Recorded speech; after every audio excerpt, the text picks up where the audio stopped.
Please excuse the little bit of clutter behind me doing a little bit of renovating. One of the things that I think people have rightfully complained the most about when it comes to various folding phones is the fact that all of them, whether it's the Pixel Fold or the Galaxy folding devices, they have sort of slightly cut down versions of the camera that you would get on that company, the same company's proper flagship phone, right? So if you're looking at something like the Pixel Fold and you compare this to the cameras on the Pixel 8 or Pixel 8 Pro, you will find that these are indeed inferior. It is a smaller, lower resolution primary sensor. The telephoto, while it's the same optical zoom, is also much lower resolution. The ultra wide is a smaller camera, a smaller sensor as well. And when you compare them side by side, the Pixel 8 Pro absolutely has a better camera than the Pixel Fold, and the same is true for the Galaxy Fold compared to the S23 Ultra, and it is a significant step down. Now, for normal point and shoot, they all do pretty well, but when you do start pushing that zoom or you start filming in 4K, you are going to indeed notice that there is a downgrade happening.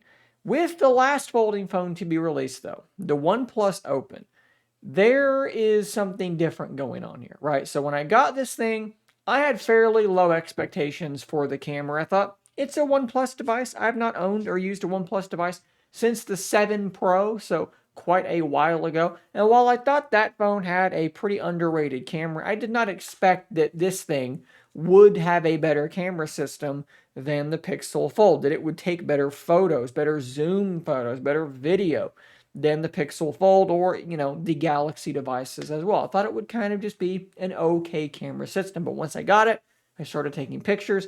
My mind was absolutely blown. This thing has a truly, really solid camera. Now, I'm not going to sit here and tell you that it's a camera system on par with the S23 Ultra, with the Pixel 8 Pro, with the iPhone 15 Pro Maximum. That's just not what OnePlus is capable of doing. But what they are capable of doing is producing a pretty doggone good camera system. And in the case of the OnePlus Open, I noticed in this article here, OnePlus 12 camera unveiled, they are indeed putting their best foot forward with the OnePlus Open. What do I mean by that? Well, what I mean, if you scroll down, this is a very good article here on Phone Arena. I'll put the link to it in the description down below.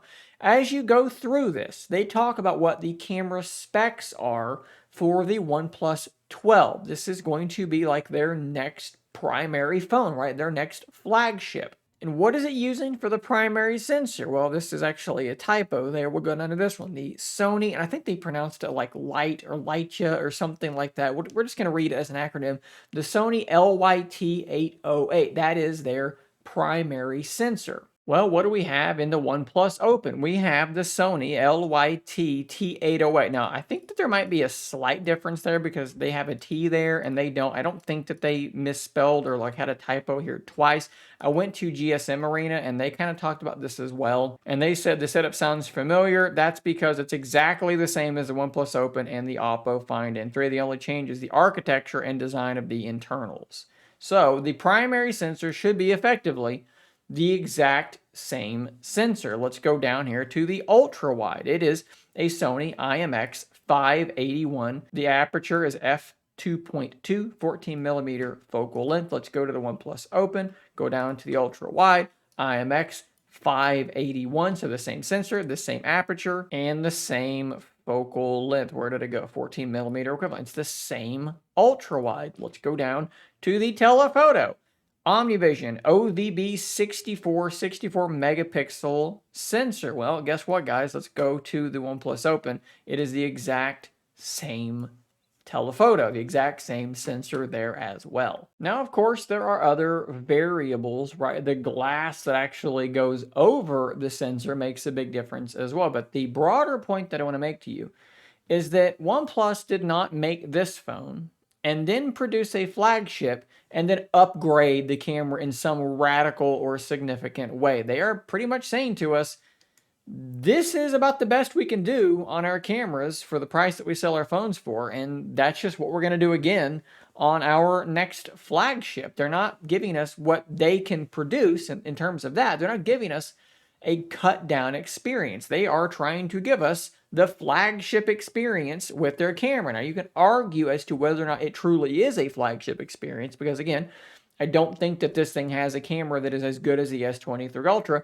but I do think that it's pretty darn close. And in my opinion, compared to my Pixel Fold and compared to, granted, the Z Fold 4, I don't have the Z Fold 5, but the Z Fold 5 has the exact same camera setup as the Z Fold 4. This is a better camera experience. This thing does take better photos and better videos in either one of those two devices. Just my opinion, my eyes, what I've seen and what the photos and videos I've taken, that is what I think. And I think that is because they are not giving us an intentionally cut down experience. Now, there are other benefits to this downstream as well. It's going to simplify things for them a bit, right? As they continue to optimize the camera setup on their flagship, it's going to benefit their folding phone, right? Those optimizations will work here as well. Granted, it will be a different processor. It's likely to be, I believe it's going to be, the newer Snapdragon. So the image processing pipeline will be a bit different there. But again, those optimizations still should, for the most part, apply to this device and vice versa. As one gets better, the other gets better. So it simplifies things for them. And in my mind, by virtue of the fact that they're not splitting their attention to multiple different camera setups, it should make optimization easier for them. So hopefully we do see improvements more quickly. There's already an update that was beginning to roll out for the OnePlus Open that should be already beginning to optimize further an already pretty darn solid camera experience. So guys, I don't want to just sit here and like heap praise upon OnePlus, because I'm not saying that they have the best flagship camera setup. All I'm saying is that they do deserve praise for not putting immediately a better camera setup into their flagship than they did in the $1,800, not $1,800, you know what I mean, the slightly cheaper than that, what was it, $1,700? And I guess you got trade-ins for $200. So whatever, their $1,500 foldable device. They didn't put this thing out that's really expensive and then immediately put out a new phone that has a significantly improved camera setup.